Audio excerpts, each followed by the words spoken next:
Okay, welcome everybody to this special afternoon session. We are very happy to be able to participate in this great event and hopefully to inspire everybody with some concrete examples from a lot of different European countries. We are hosting this in collaboration with GIC from Germany, who are also sponsoring the program. And it's been an absolute pleasure to arrange this in a great collaboration. So I also look forward to giving the word to my colleagues over here after the coffee break. But first, I would like to just give the word to Allan Jørgensen from the OECD to bid welcome and maybe just tie this to the program we've had so far. I'll try, but I will not take very long. Just say that what a pleasure it is to have the ability to also throw this gem into the mix of these 2 days. It's very much appreciated that we could work together on this. And I think we all, after these couple of days where we've been a little bit in the helicopter, I can say, we need really to have a sort of show, don't tell session where we can look at what do we mean by responsible business conduct and due diligence in practice, and why is it not rocket science? In many companies, there are actually things happening already that we connect with environmental management, with health and safety, etc., that are already very operational and very fitting into the RBC area. And I think what we're also looking forward to discussing more in this session is why collaboration in the supply chain is important. These are not typically issues that can easily be solved by individual companies working on their own, but rather they require collaboration between buyers, suppliers, in turn sub-suppliers, and also there is thankfully a lot of good practice, a lot of experience out there how to orchestrate this in different supply chains that, of course, depending on the different sectors, have their peculiarities. So I'm very much looking forward to these talks. Thank you so much. Yes, it's been a pleasure to be here both days and follow all the interesting discussions. بالنسبة لنا أن نجتمع في هذا المؤتمر Bu öğleden sonrası bölümümüzde drop here. Nordic Talks is a concept from the ministry, the Nordic Ministers Council that actually sponsors collaboration between Nordic missions around the world to talk sustainability and inspire with concrete examples. So we found that this platform is perfect to have these discussions. And as a part of the Nordic Talks, we just have a small movie that will show what Nordic Talks is all about. So we'll play that.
Thank you very much. So let's talk.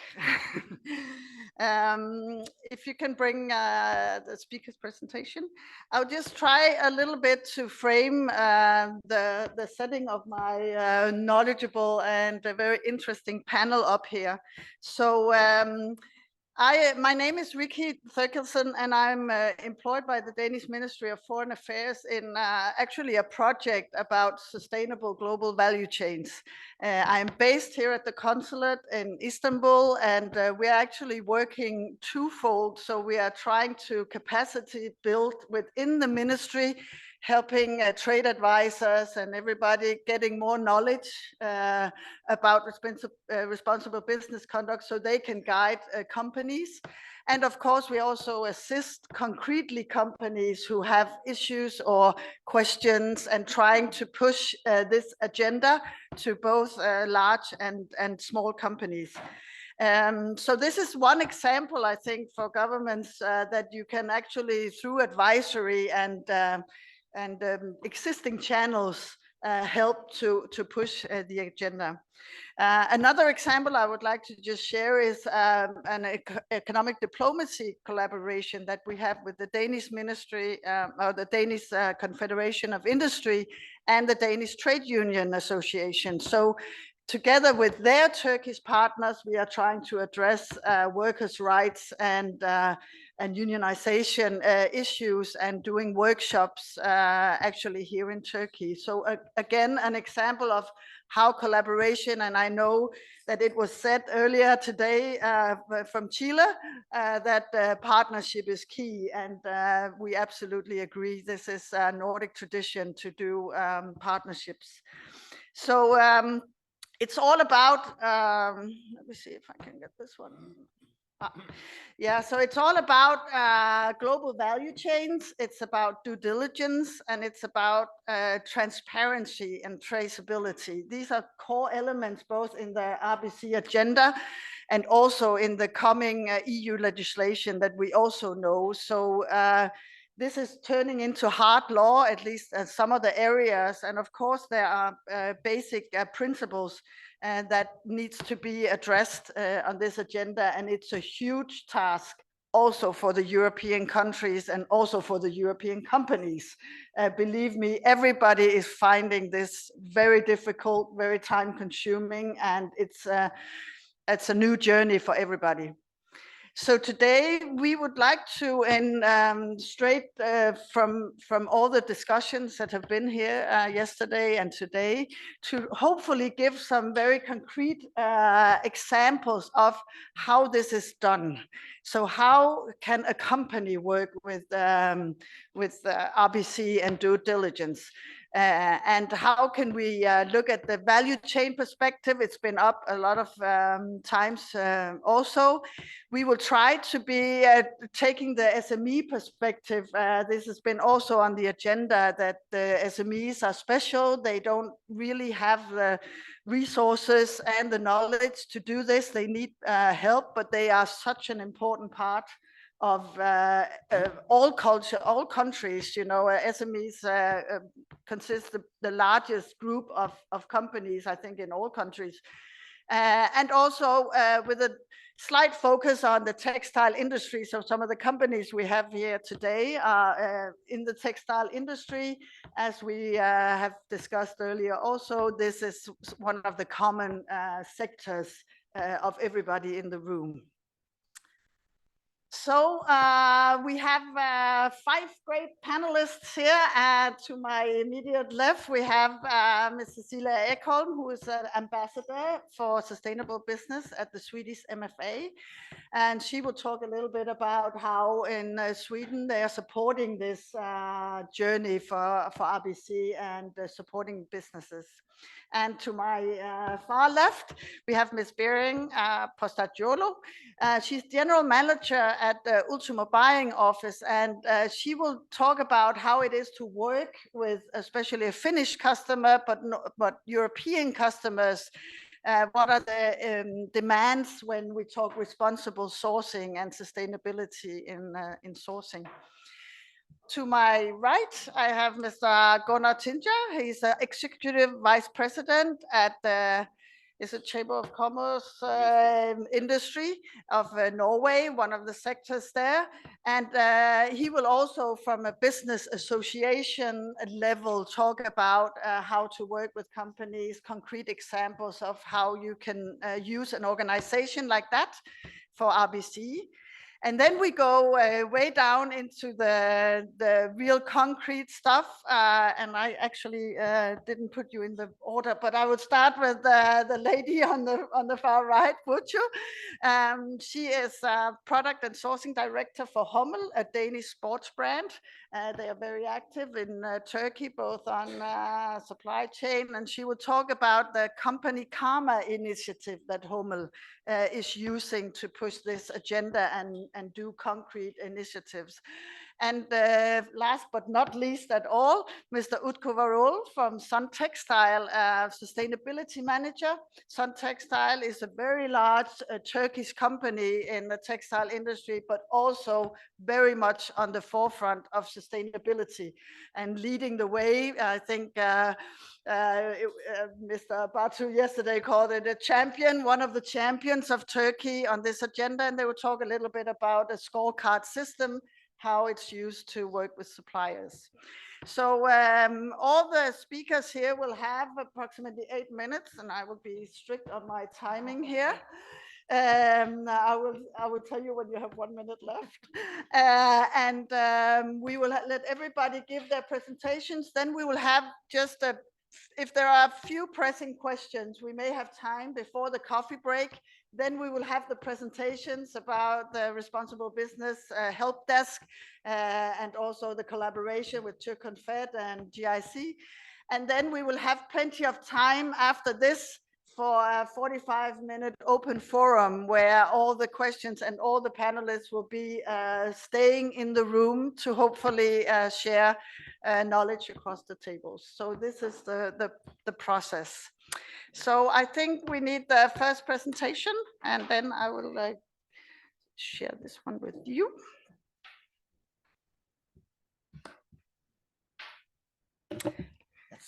Thank you, Rikke, and thanks again to the OECD for arranging this. And I don't know why you were looking at me when you said 8 minutes, but I'm very punctual. That was cool. So I will share some examples and some thinkings on supporting businesses on RBC from a government perspective.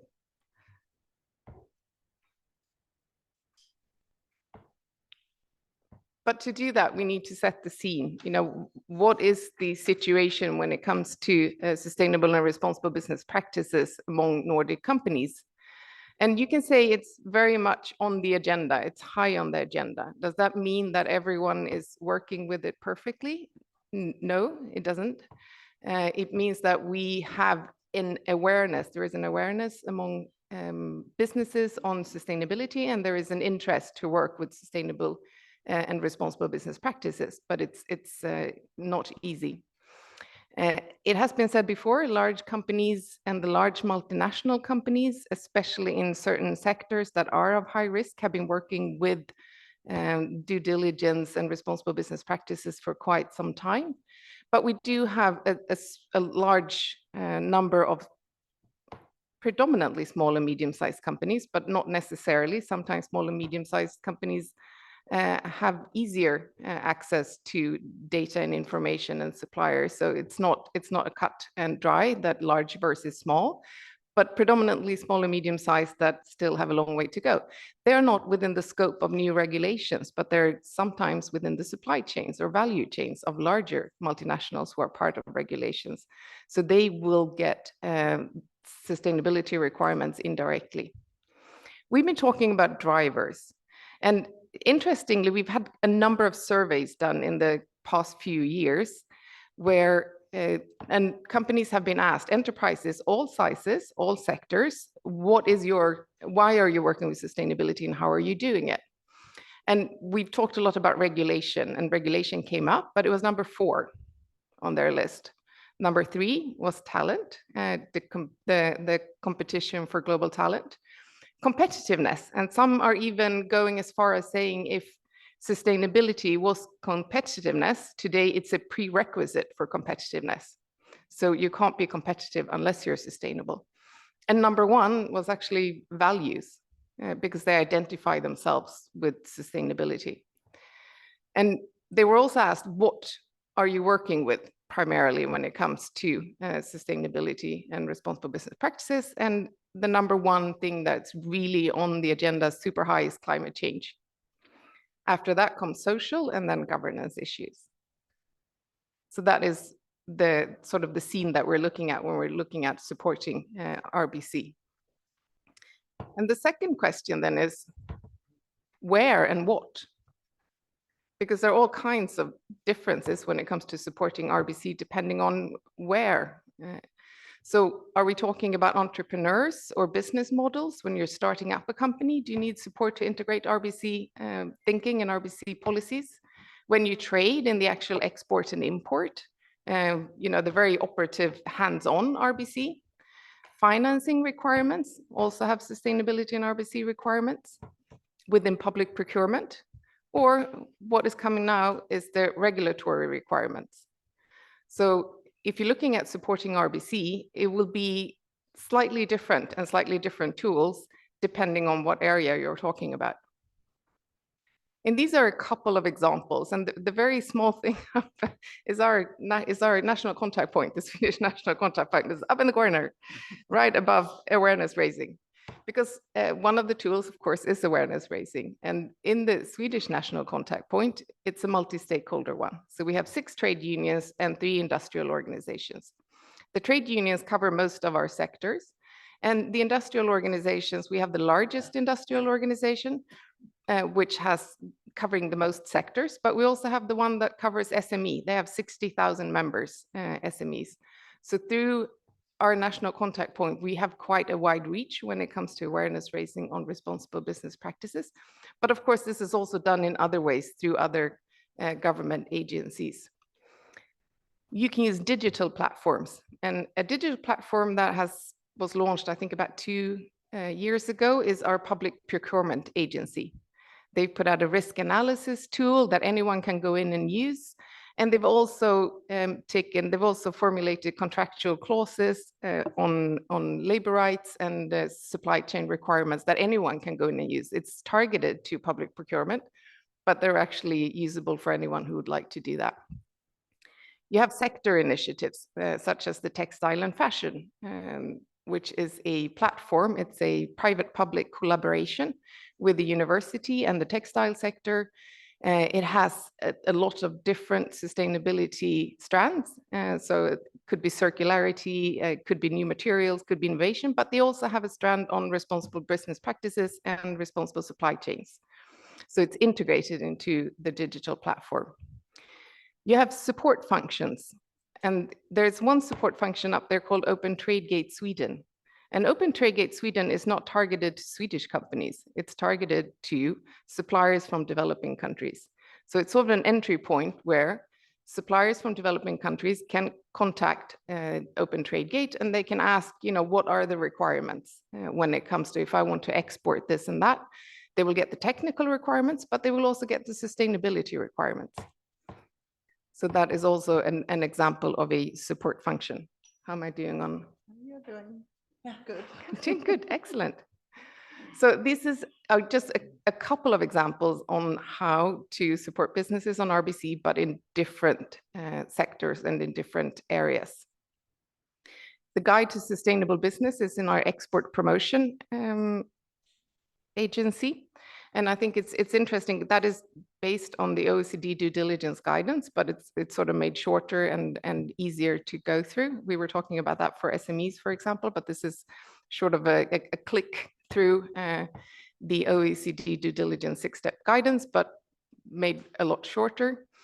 And it's also an example where we're collaborating or using other tools, because the Dutch authorities have launched a CSR risk check tool, which I know that we are using. I know that others are also using it. It has been translated to other languages. That is an example of someone else who's done a really, really useful tool, and we use it. So we link our enterprises to the Dutch website to use their CSR risk check.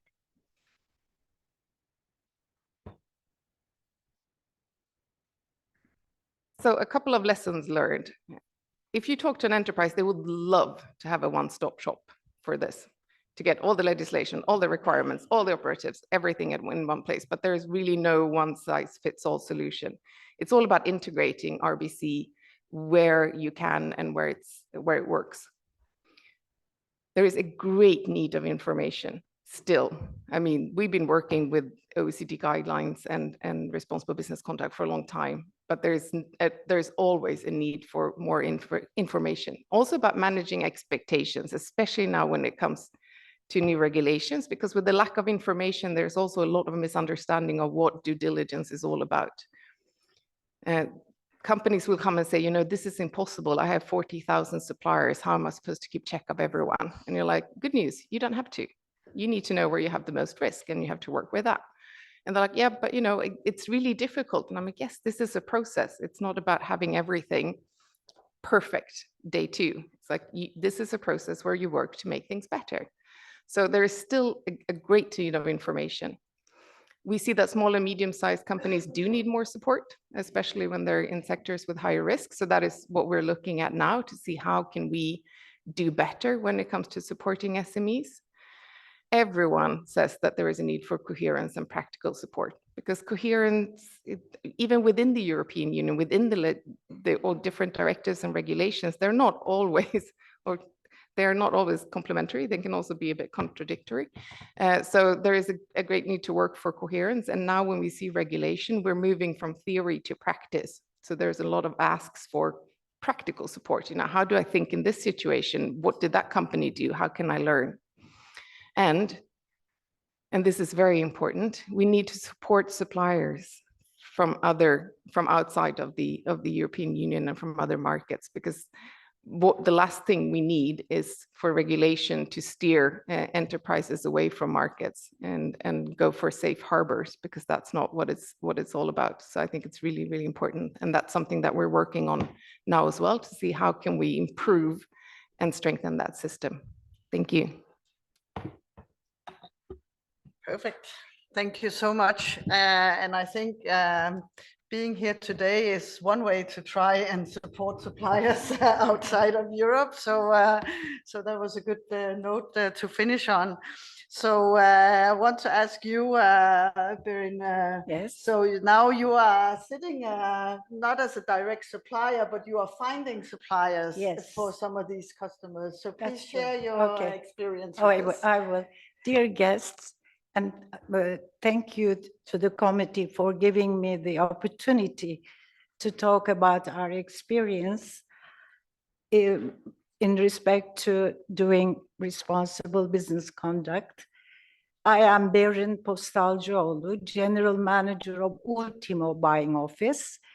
Ultimo was established in 1973, so they have an experience of 50 years in responsible sourcing.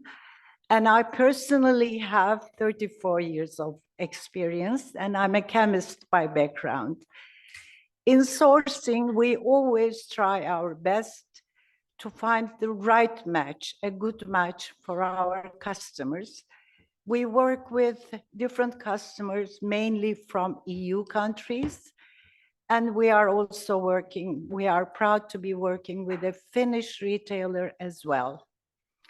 Based on lower income inequality, GDP per capita, social support, freedom for expression, low corruption, Finnish people are the happiest people in the world for the past 6 years. And according to World Happiness Survey, and this together with being the most literate country, it's a pleasure really to work with them. I would like to give some business characteristics of Finnish people, but of course, to the extent I have experience, there may be some others. They appreciate punctuality, good manners, simplicity, sustainable and responsible business conduct is a strategic choice for them. They have a fair approach about sustainability. They expect the same from their suppliers, partners, as for themselves. And they aim to use more sustainable raw materials such as organic cotton, tencel, and wherever possible, they use recycled raw material over virgin raw material. They believe in smart shopping, which means for them sustainable sourcing. There is an ongoing search for developments, and they want us, their suppliers, partners, to follow it also, because they believe that sustainability is the key to a healthy future, both for social, economic, and environmental reasons. Finnish consumers, they prioritize price, but they expect quality and sustainability to be in place. As we all know, people want to know how, where, and under what conditions their products are made. When we are sourcing for our customers, also for our Finnish customer, our quality to introduce to our customers, our quality control team first checks the minimum requirements.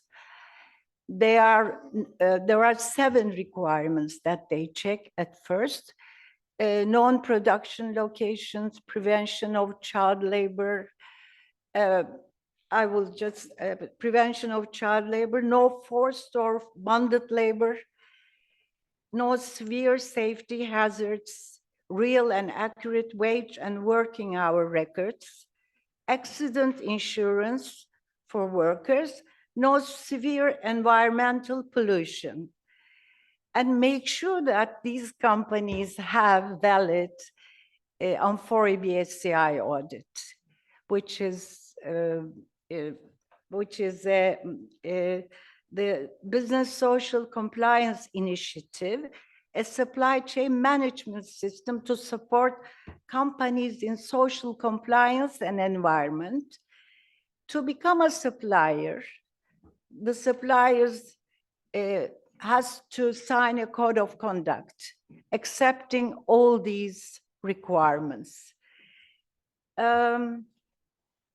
In parallel to ours and to our customers' needs, we are in continuous contact with our suppliers to check their goals and investments about their carbon footprint, green gas emission, and we collect data on them.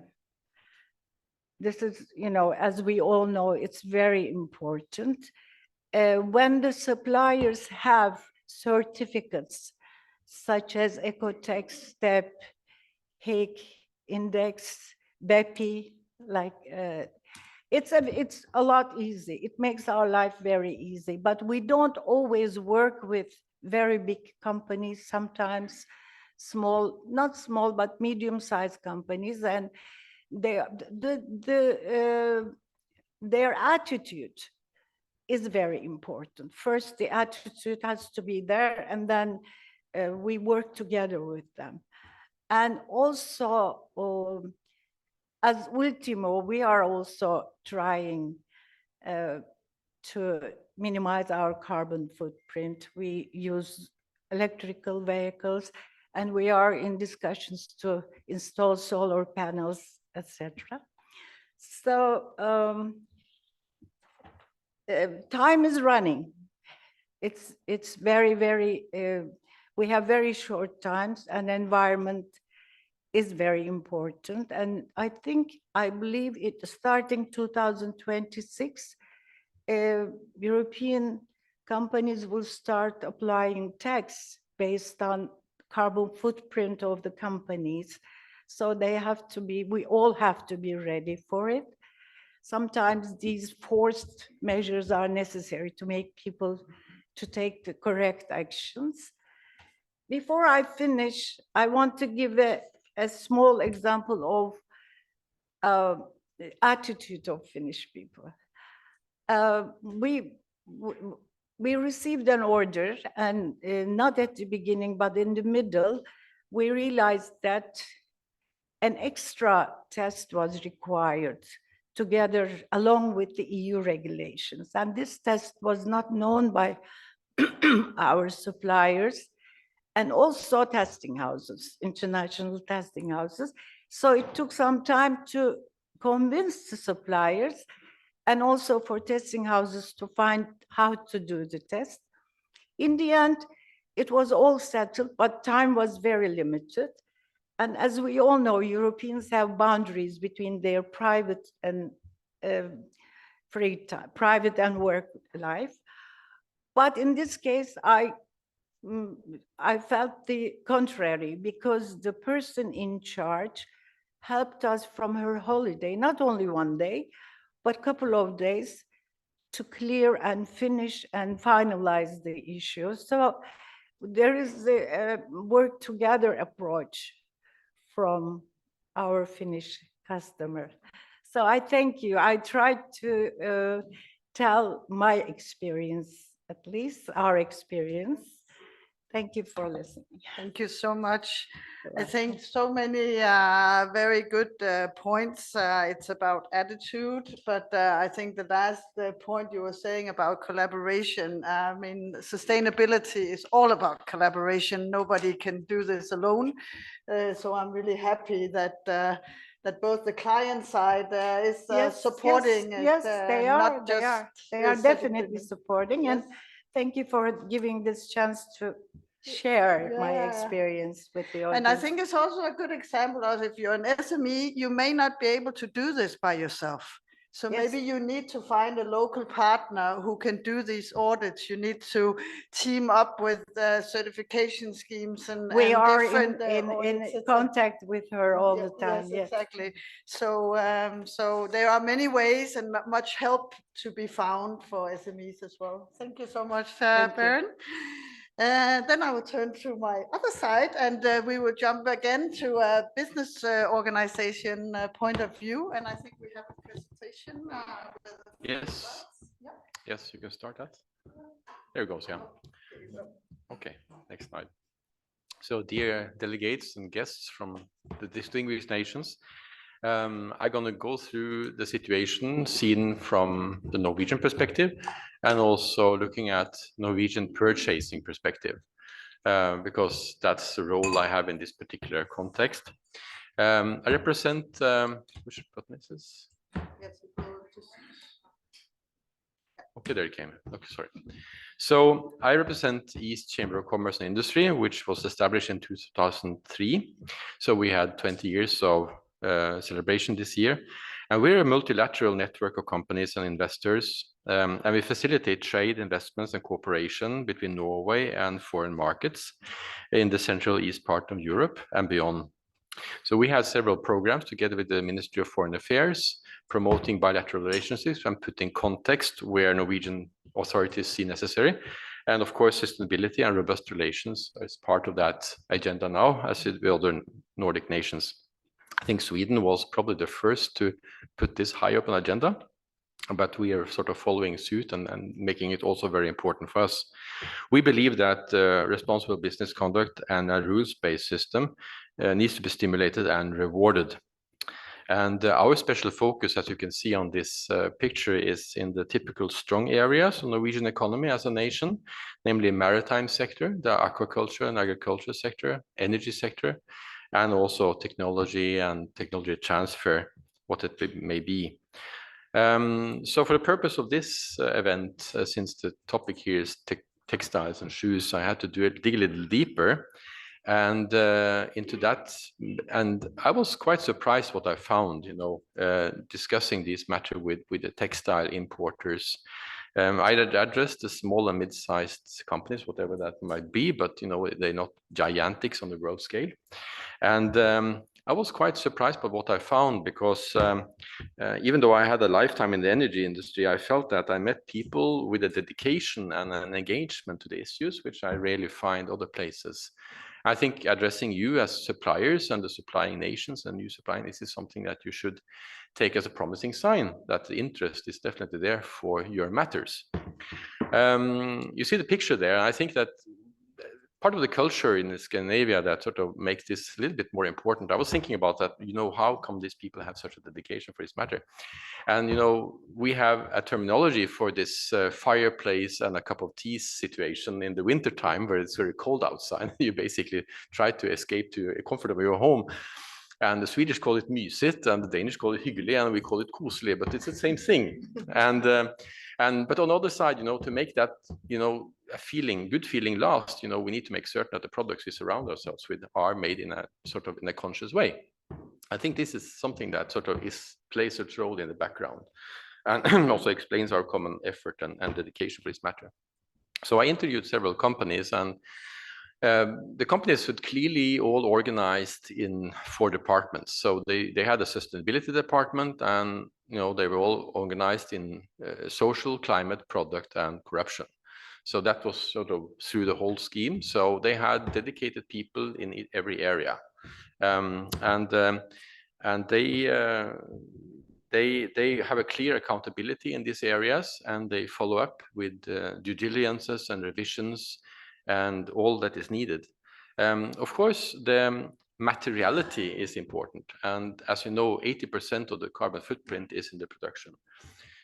If you talk about this, so the key areas they address are energy, water, and labor relations. And because this is tracking these things are kind of difficult, they have started to use own brands. And the common setting was that their own brands, they had 100% better transparency in the multinational brands. That's something you can think about suppliers as well, that own brands for major importers could be a tool in order to get closer to the context. Because through their own brands, they have more control on what they seek to achieve. So it's all about the tools. And regarding their own brands, I think it's also one major takeaway is that we talk about SMEs, and it's clearly a sweet spot. Too small and too good is not. There need to be an adequate size of these things. So what they did in order to get progress in this area was to concentrate the supply chain, to have their own production office. So they concentrate the supply chain, and this meant that they could have their own people in the countries and their own review teams. So they don't rely on external revisions, they make their own revisions and their own due diligence. And they all had their own people in China and in Bangladesh to follow up on the things that we do. So the first step they did was to go through, to have enough verifiable data to do a diligence that is credible. Then they're now thinking about measures to improve. And then the next step is innovation. So I think the whole process amongst the people I discussed is around step 2, where they're looking at measures to improve and trying to get these measures to be accepted on the other side, because measures don't make any sense unless it's implemented. So getting that in the places is important. So it's all about the tools. And so where do I point this pointer? Is it labor date? Okay, so there it comes. Okay, yeah.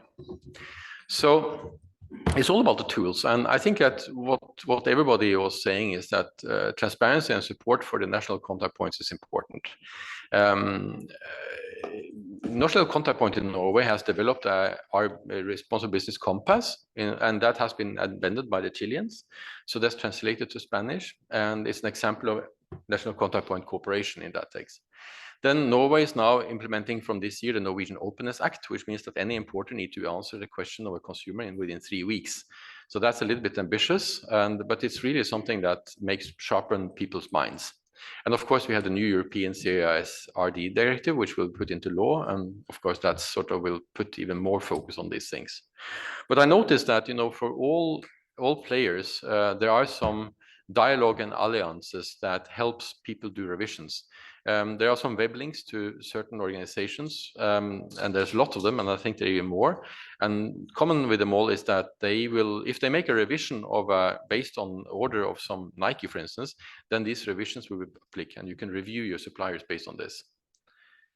So the question is basically how to proceed in this area. And I asked a lot of questions about customer awareness, because ultimately the customers need to pay for these things.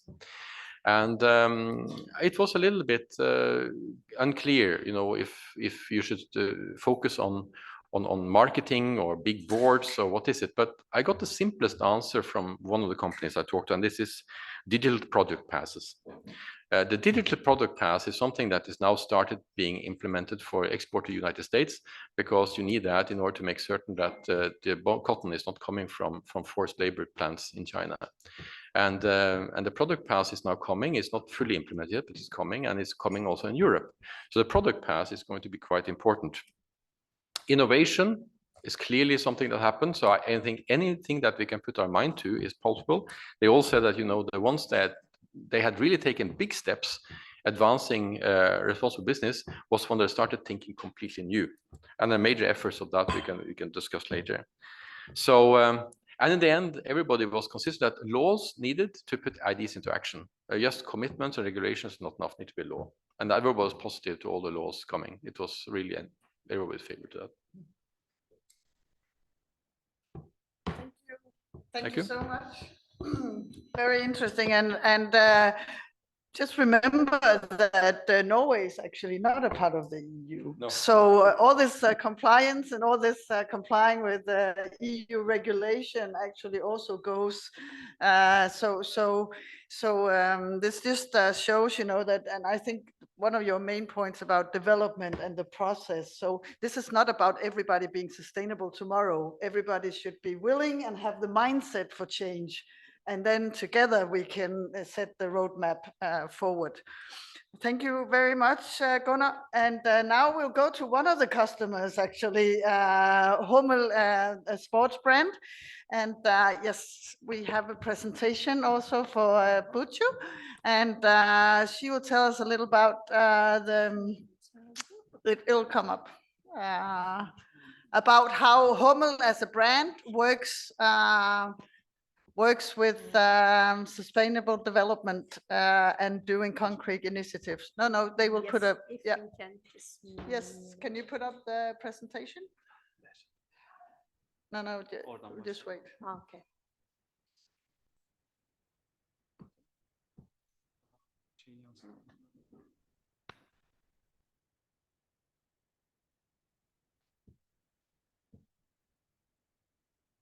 If you need help, I can come.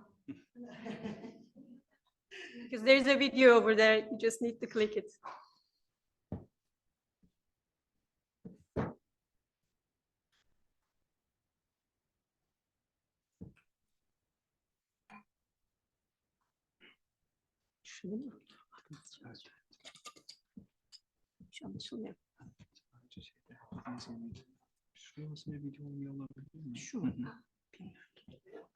This is for the video. Yeah, you can.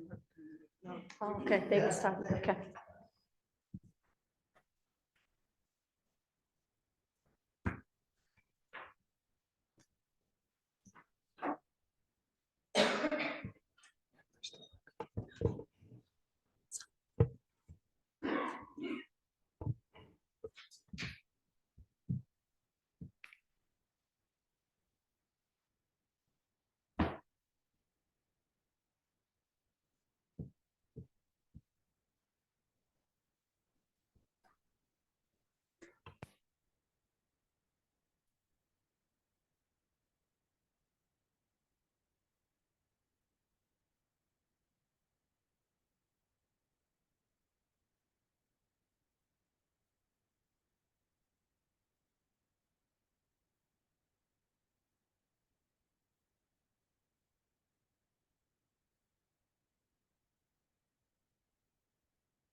Yes.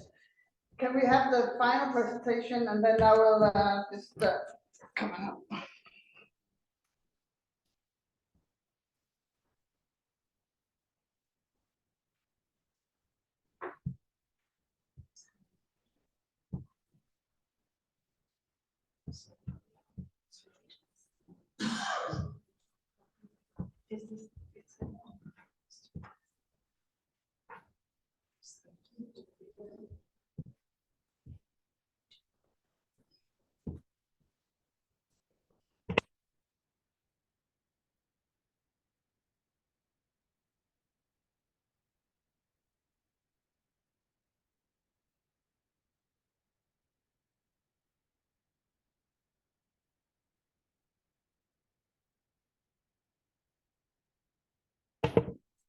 Okay, I continue.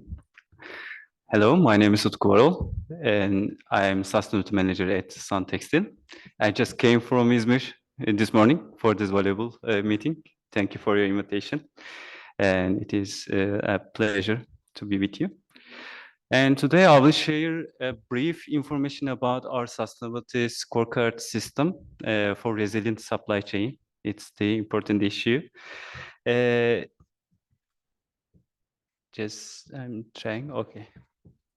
As a company with 35 years of experience in the textile industry and garment manufacturing, we, as Sun Textile, we work with 230 suppliers approximately, and also we have a lot of customers from Nordic countries. And actually, we are operating in 5 different regions in Turkey, and it is important issue to partner with our suppliers. And thanks to our field teams and supply chain integrated ERP system, and we are going good, perfect. I just switch. Okay. Okay. Actually, Berin briefly share about these systems of global brands, but let me introduce you about a general evaluation system brands use. Actually, they evaluate the new supplier to join their supply chain with the system you see on the on this slide. And for instance, the new supplier is nominated by Sun Textile at the top, and then brand carries out the technical and social pre-audits. If it is qualified, they proceed the next step. Then the third step, if you can see light green, and brand carries out the main audit on technical, social, and environmental subjects. If the supply approved, they start with they scheduled periodic audits 6 monthly or any. If they are not approved, then corrective action plans periods take place for 3 months or 3 months to 6 months, and this cycle goes on, and this cycle continues. As you know, global brands' responsibilities are increasing every day and over the years. That's why this is important, and they are dealing with this social and environmental compliance mostly. However, when we consider the global risk and regional risk that we faced, especially in Turkey, and we are sure that we needed to work beyond compliance to create resilient supply chains. In this respect, we implemented sustainable scorecards, as you see here, a little bit delayed.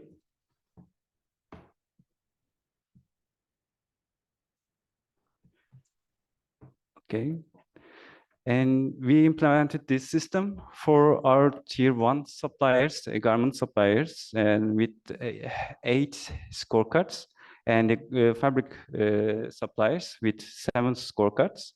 Since their material topics different, their scorecards are also different from each other. All this aligned with global and national regulations and material subjects.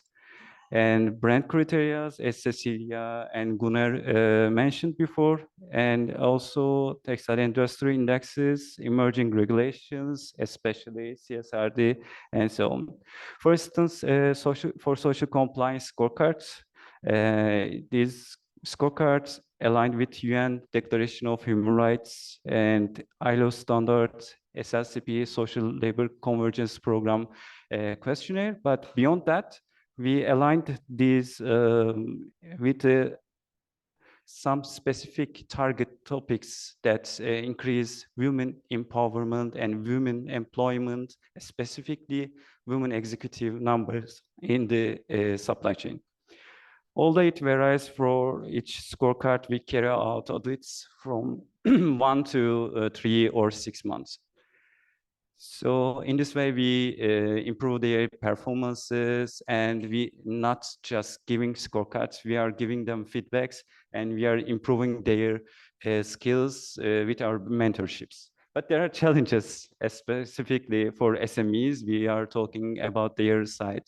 And as Cecilia mentioned, it is really difficult to establish audit teams, especially when there is a lack of talent. And teams and operations brings additional costs. Really, it's a big cost. And identifying audition questions and priority coefficients and material topics, it's a challenge also. And change management in the supply chain and suppliers, it's really cultural change, and it needs specific attention.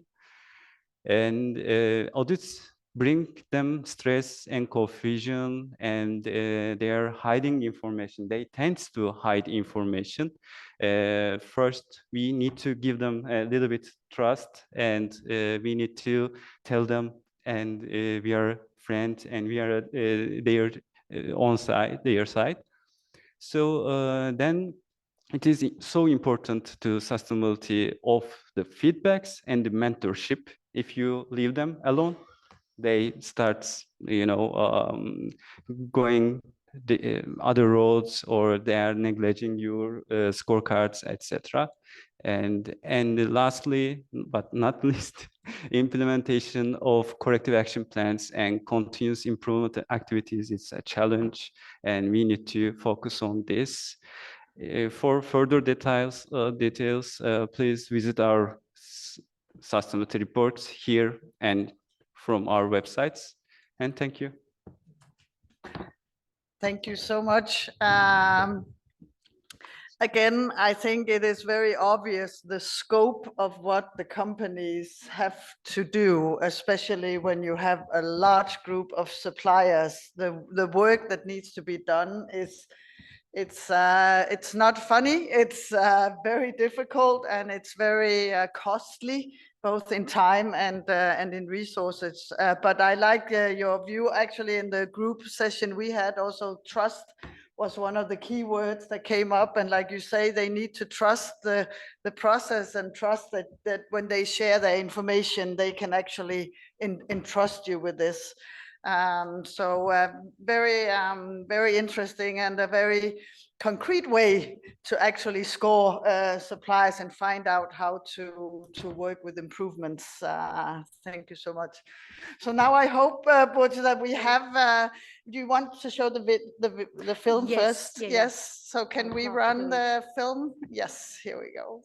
I think One more. this is the presentation. And the second slide, there is a video as well. Try to go, yeah.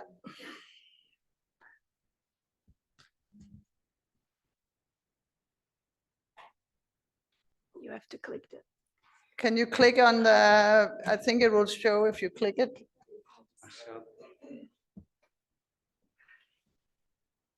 See, very hands-on. Now she'll do it herself. And then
Is there anybody who has a question or a remark? Because then we could sort of spend the time while we focus on the techniques.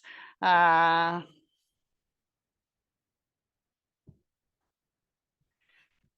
I know that, oh, there's one down here.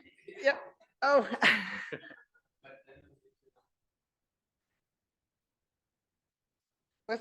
Yes, come on, please. Is there a microphone? Yes.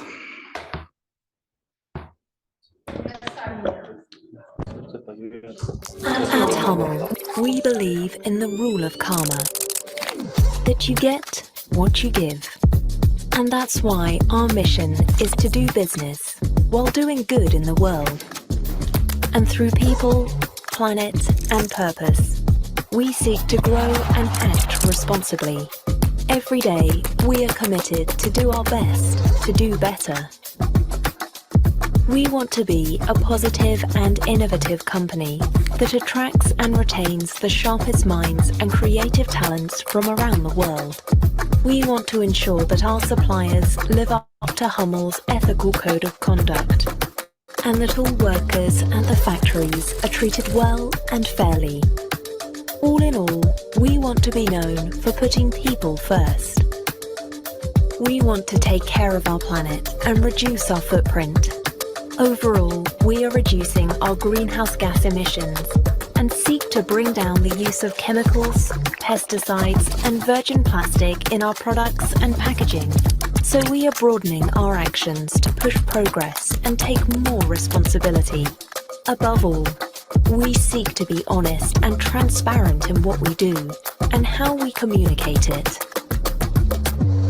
Purpose is deeply rooted in our DNA and our vision to change the world through sport. We have worked on many valuable projects over the years. Typically, we have supported minorities and marginalized groups who all have a deep, true passion for sport, just like us. We will continue this journey through donations, partner, and sponsorships. Let's play for change. Hello, everybody. So I'm so happy that my video is okay now, because all I want to say was in this video. So there's nothing, so many things left for me to say, but I just would like to start with this one. And I will be just giving you some quick information how we are adapting those ones into our operational daily life. So this is the important part. So we as a, they working? Okay, we as a company, we are, our vision is, we are trying to change the world through sport. And then we as a company believe in acting responsibility. And then now you have seen this video, which is our company karma initiative. We are committing to do business while doing good. And then this is kind of our long-term commitment for sustainable future. So I'm not going to go through all those details and then all those information, but I just wanted to give you very quick highlights. As I mentioned now, how we are doing it on our daily life, daily operational life. One of them is the important part is due diligence and safe conditions and supplier visibility. For that part, actually, first we have a commitment, we have a target to achieve. This was the one thing, and we have started to work on it. About how to make it happen for us. And to be able to do it, we need a systematic and comprehensive study or examination to do it. Actually, 2 years back, we have done it together with our the teams in the office, in our headquarters. And then we took a photo of us, who we are, what we are trying to do, what is our current status, and how far we are from our commitments. This was the first part. This was the tough part, actually, because we realized that we are not actually the place that we want to be. So here is the result is, for example, for the first tier 1 supplier, which is our direct garment supplier that we are working with, we're okay. It was not perfect. We're okay, in a good shape, but not enough. So we have started to work those ones, and we have asked our suppliers, our manufacturers, BSCI, SA8000, SEDEX certification, which are independent third-party certification. Then we asked them to work on those ones. At the same time, we were working on the different, at the same time, we are working on, how to say, categorizing, segmentation our suppliers, ABC, just to be able to work on more in the systematic way. These are the first thing. And it was okay, as I mentioned, and for a new supplier and existing suppliers evaluations, we realized that we need to spend more time on dialogue part or communication part. The point was our supplier was not really aware of why we need those kind of things, why they needed to do it. This was the main part. We had to change the mentality first, or we had to find supplier who has the same mentality as us. We have to go parallel with them. We were not expecting them to be on fully accredited or fully certified, but we are expecting them to be on the same page with us. They wanted to do something to change this current situation, to create sustainable future. This was our thing. That's why we are saying that you don't have to be fully certified to start working, but you have to start from today, not to be late. Otherwise, trying to do everything ready will be too late for us. This was the one of the things that we are working with the supplier. The other part was our tier 2 supplier, which are mainly our material supplier, yarn supplier, print houses, dye houses, or those kind of the second suppliers. Unfortunately, the situation was not good. We failed on this one. We realized that we are not in a good shape with our tier 2. But this was the case we have to face, and then we have started to work on it. Currently, I cannot say that we are fully mapped out our tier 2 supplier, but we have started to work on it. We are trying to consolidate those suppliers, and we are trying to consolidate those suppliers, combine them, and try to nominate them as much as business allows us, because we all know that there is a reality of business. We cannot freeze business and complete all those things and continue to business again. There's no work like this. That's why all those improvements, which we are calling them continuous improvements, has to be done together with our current operations. So our aim is to complete our tier 2 supplier mapped out by 2031. This is our commitment. This is our target to achieve.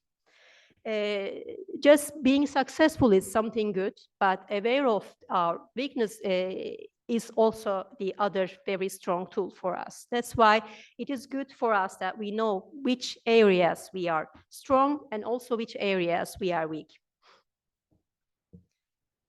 The other thing is, I'm not spend too much thing. I'm going to go through very quickly for those ones. This is mainly our planet goals, reduce greenhouse gas emission. But since I wanted to say that I would like to look at this because I have a very limited time, 8 minutes, so I have to use it in a productive way. I'm not going all details, but our scope 1, scope 2 targets and scope 3 is different because, as you know, scope 3 is mainly coming from the product itself and production facilities, which is the biggest part, and the problematic part. Our aim is to complete also this one around 55–60% reduction by the time of 2021. The other one is about the circular economy and the circularity. We are focusing to use recycled, reuse, and recreating the styles, product, and packages. So we are focusing on this one.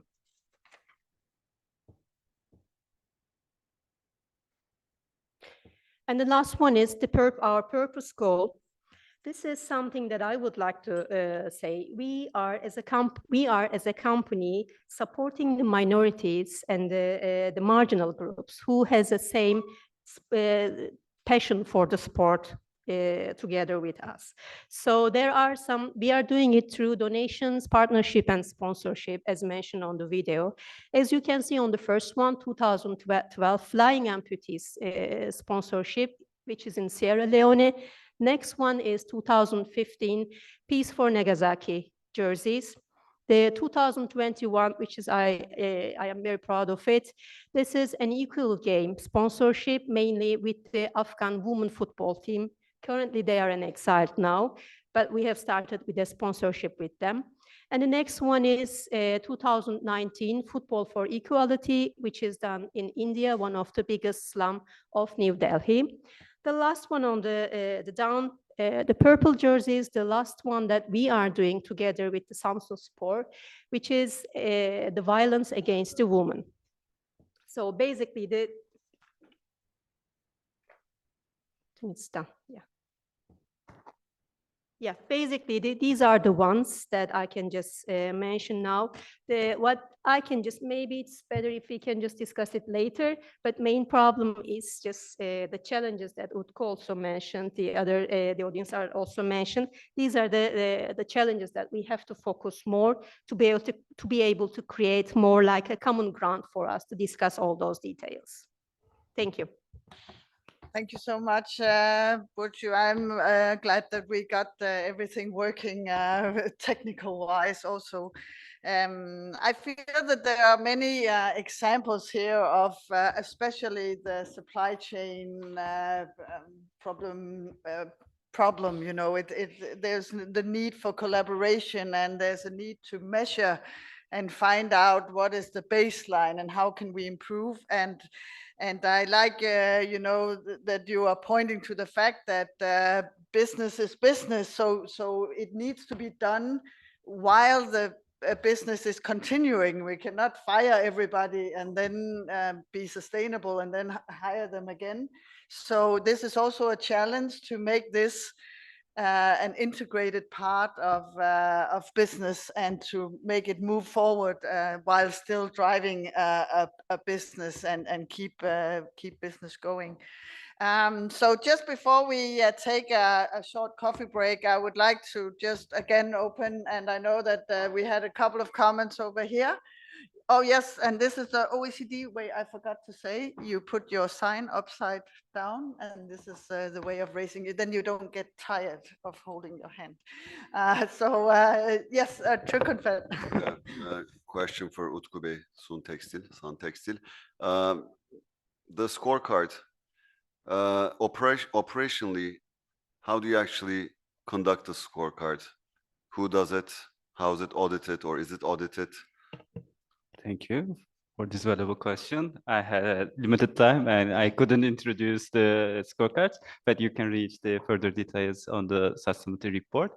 Actually, our teams, and we have 14 people now, and it is costly and too much travel around Turkey.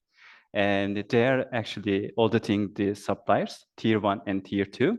We have approximately 100 or 200 average questions on each scorecards, and some of them carrying out monthly, and some of them quarterly, and some of them 6 monthly. And we have a lot of suppliers and costs, as you can imagine. But in addition to Burcu Hanım's presentation, actually we mapped tier 1 and tier 2, and we are carrying out these audits, but we need to reach tier 3 and tier 4. And we are already actually tracing some certifications or some of these scorecards from tier 3s, but we just started a new project on tier 2s. They are establishing their own teams for these audits. We are giving them some training, specific training to establish their audit teams and conduct these scorecards to their suppliers. And we will reach tier 3 in 2 years. And then we will go with the tier 4. It's an ultimate target for us. Thank you. Yeah, so that it needs to be learning all the way, and you need to push the job. And this is again back to maybe some of the legislation is for big companies, but it will dribble down through their entire value chain, and even the smaller companies. If you are supplying, you will get these questions from good companies like Sun Textile. Just add me one challenge on this. When it comes to tier 2 suppliers, as a fabric supplier, they can't conduct audits to fiber yarn suppliers because they are bigger than the fabric suppliers. This is an issue we need to consider. And the other one is we always suggest this. Turconfed or associations should be the facilitators on the regions. You know, it depends on the regional culture, and we need to understand their regional needs and regional risks. For instance, in the east of Turkey, we are trying to, empower the women, but sometimes there are some conflicts in the family. You know, it becoming violence, domestic violence when they got the training from us. You know, it needs to be investigated. Yes, it's a good point. The leverage between sometimes the buying company is much smaller than the supplier. So how do you come and say, oh, we want all this sustainability, and you must answer all these questions if the buyer is relatively small? So there's also some sizes, and you always think in a supply chain, the further you get down, the smaller the company. But this is not the case, right? Some of the yarn producers, some of the fabric are huge companies, so it can change all the way down. And this is another thing, just another thing on the list yes. Me, right? Okay. Hi, Çiğdem Çimrim from Minerva. So my question goes to Nordic country representatives.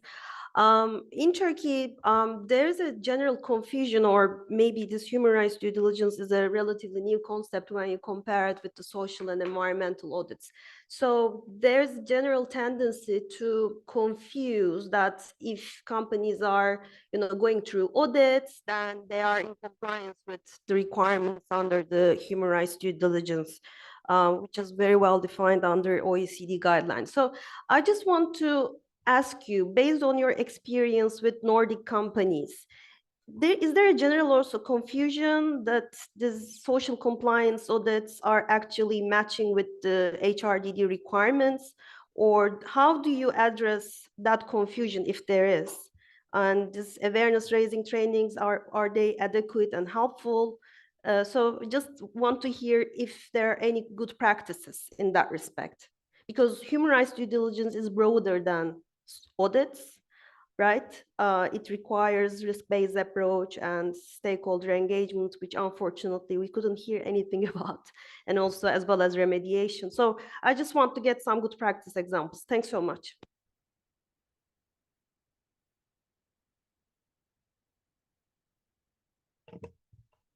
Hi again. Even though I don't have so many experiences, so many different countries, but I'm not currently working with a Danish company, I can say that as long as we can have a kind of international, the standards, they should be okay. For example, now we are asking our suppliers to apply BSCI, SEDEX, or the other equivalent, the audits, independent third-party audits. So as long as they are okay, as a globally, it should be okay. But of course, there are some extras that we have to do. It's just getting a certification is not enough. And then after that, it has to be regular or irregular visits or random visits needs to be done. I think the point is starting on that part. And then this should be done, which is what we are doing, through our own the teams, rather than just getting the certification, and the continuity or checking part should be done separately. In Hummel, we have an office in China, and then QC teams in Bangladesh and Pakistan, same as in the Turkey, and then we are doing it through this one. But as a starting point, I believe that international standard should be set first. if we are not doing our own audits? Maybe this could be one of your points. I think that was an excellent question. And I think it really puts the spotlight on the lack of coherence that we're seeing now when we have a lot of sustainability policies that are growing on a global scale in all kinds of different forms. There are policies, there are regulations, there are certifications, and there are different systems. And of course, human rights due diligence can be a very broad process that is very different, or not different, is not going to be covered by ESG auditing. So yes, and global standards would be wonderful, thank you, but we're not really there yet. So I think we all need to work on coherence and make sure that it's properly understood what is what. And I think coherence mapping of some of these standards and platforms would be a wonderful project for someone to do. Yes, and I also, just to follow up on that, you know, the complexity of transparency and the new regulation coming is also new for the companies themselves. So I'm not sure they even know yet what the answer is, or how to actually do this due diligence. You were talking about the digital product passport, and I know there are a lot of innovation going on in terms of how can you document this? So it is no longer enough to have the certifications or have an audit 1 year and then you're good to go for years to come. This is why all this legislation is coming. It's because it's not enough. But I don't think the companies or the business associations yet have the solutions as to how to actually deal with it. And it could be really nice if they could do it in collaboration with the suppliers. So implementation will be easier and they don't come up with something that is impossible in practicalities. So we should solve it together in the chains to make it more smooth. Very good point. Sorry, can I just make it, because we, if you're interested in this subject, we funded a shift analysis called From Policing to Partnership, which is all about, you know, how you go from compliance, check the box, to partnership in your supply chain. I think that we will wrap it up here. We will stay in the room and we will be part of the final forum after the next presentations, but we will have a coffee break now. Thank you so much to everybody in the panel. Please give them a hand for sharing. And we will reconvene at 1:45. Thank you.